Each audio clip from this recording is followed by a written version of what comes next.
A King's Painting.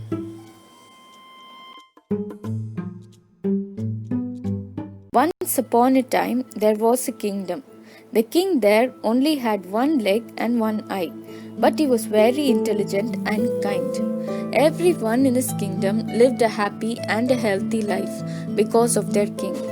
One day, the king was walking through the palace hallway and saw the portraits of his ancestors. He thought that one day his children will walk in the same hallway and remember all the ancestors through these portraits. But the king did not have his portrait painted. Due to his physical disabilities, he wasn't sure how his painting would turn out. So he invited many famous painters from his and other kingdoms to the court. The king then announced that he wants a beautiful portrait made of himself to be placed in the palace. Any painter who can carry out this should come forward. He will be rewarded based on how the painting turns up. All of the painters began to think that the king only has one leg and one eye. How can this picture be made very beautiful? It is not possible, and if the picture does not turn out to look beautiful, then the king will get angry and punish them. So, one by one, all started to make excuses and politely declined to make a painting of the king. But suddenly, one painter raised his hand and said that I will make a very beautiful portrait of you, which you will surely like. The king became happy hearing that, and other painters got curious. The king gave him the permission, and the painter started drawing the portrait. He then filled the drawings with paints. Finally, after taking a long time, he said that the portrait was ready.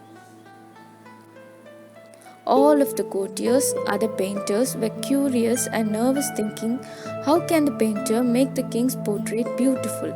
Because the king is physically disabled. What if the king didn't like the painting and gets angry?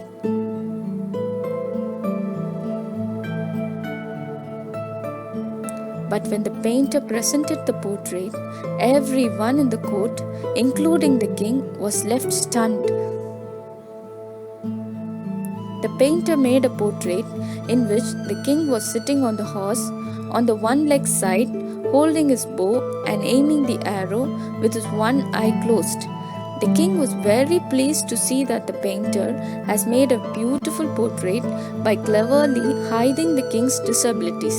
The king gave him a great reward.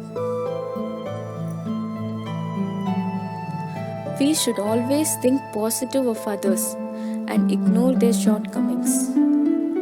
We should learn to focus on the good things instead of trying to hide weaknesses. If we think and approach positively, even in a negative situation, then we will be able to solve our problems more efficiently. Be excellent of what is good. Be innocent of evil.